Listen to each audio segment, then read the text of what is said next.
Welcome to First Talk, where we simplify super. My name's Andy and I'm joined today by Jason and Daniela, and we're going to be talking about the First Home Super Saver Scheme. So Jason, what is the First Home Super Saver Scheme?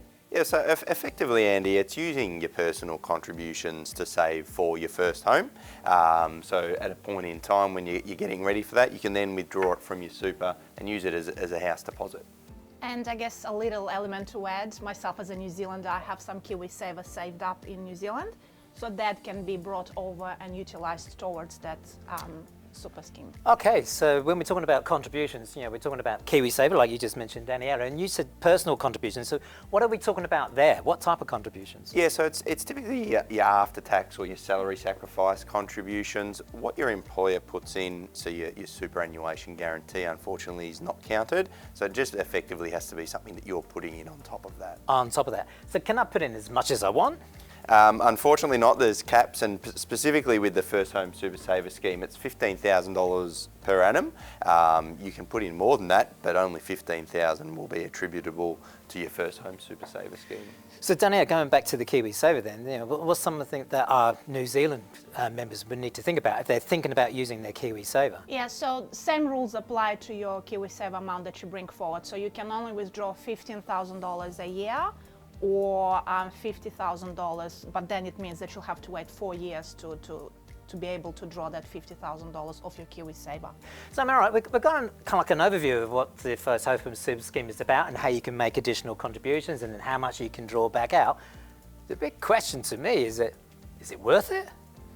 Well, I think it's really got some good benefits of doing it. It's a good way to force some savings into it. It's locked up until you can access it, so the temptation of spending it on something else isn't there. So it's a good forced savings, and you can get a nice return from it too.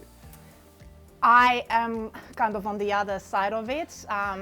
You have to deal with the taxation office to get access to it. So for me, too much trouble, too much documentation that needs to be filled in, very limited on what you can do with that money, how much return you earn. So for me personally, I would prefer to just keep it in a savings account or term deposit. But can't you get more money if you put it into super? I mean, if you listen to all the super funds out there at the moment, they're going, hey, look at our returns. As a first home super saver, I'd be going, well, I want to invest this money and get as much return as I can. So doesn't this offer it to me? Unfortunately, it's the ATO who limits how much the calculation on those investment returns are. So even your superannuation might be returning 20%, you're limited to whatever the taxation office But it could work the other way as well if you think about it with that shortfall interest charge, which is how they calculate. If your super's going backwards or your investments are going backwards and you're earning money through the ATO, it can work the other way as well. So, okay, if I'm really interested in this and I put some extra money in, who do I deal with to get my money out? Yeah, well, it's the ATO that you have to deal with. So they typically say from when you apply, it can take 15 to 20 business days. But I suppose we know with anything it could take a little bit longer. But yeah, it's the ATO that you have to apply through, not necessarily your super fund. And once the money is out, there is a very limited time, so up to 12 months that you have to use the funds. Okay. Otherwise, you pretty much have to put it back. So I've gone and found this house that I want to buy. Do I go to the ATO then at that point in time? And if I'm successful, how do I get the money? Yeah, so you apply through your MyGov and ask for a determination when you're sort of getting to that point. And then once the ATO approves that and you're getting into the settlement throes, then that's when you can sort of apply to make that withdrawal of the money. Okay, so again, to apply to withdraw the money, I've got to go to the ATO. Which again, very limited. I'm losing control of my money, so I don't really appreciate that part. So I guess another little question then is that how does the super fund know that I've brought this house and release the money to me? Yeah, so the super fund will release it based on the ATO's determination. Then you have to obviously, once you've got that, you can give that to the super fund and they'll have the acknowledgement to pay that too.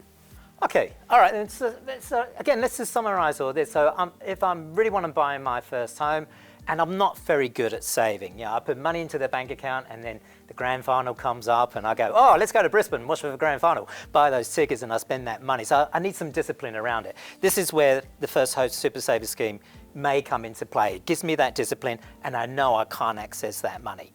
So it's me making additional contributions into the super funds that I can withdraw, but there's a limit on how much I can take back out of 15,000. I can use my Kiwi saver funds as well in addition to that.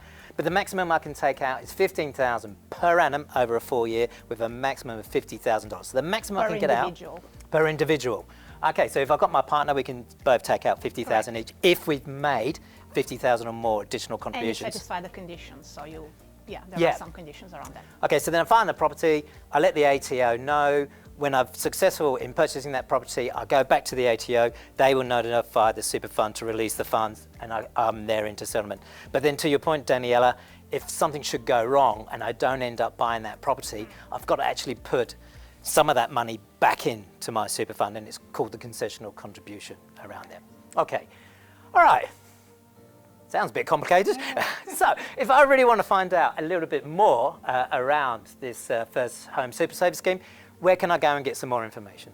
Yeah, so certainly some good resources on our website. Our contact centre's a good port of call as well, and of course the ATO being the administrator of it, their website's pretty helpful too. Okay, and don't forget we've got our local coordinators that you can talk to about this as well. But if you're really unsure about whether this is best for you and what type of contribution that you should be making, given your own personal financial circumstances or cash flow, then the financial advice team is here and they can give you some advice on that. And the good news there is at no additional cost, it's part of your membership fees. So thank you very much, Jason, Daniela. We hope we've clarified for you how the First Home Super Save Scheme works.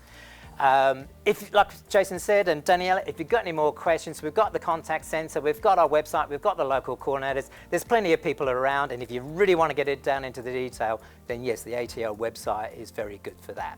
So thank you for joining us today, and until next time.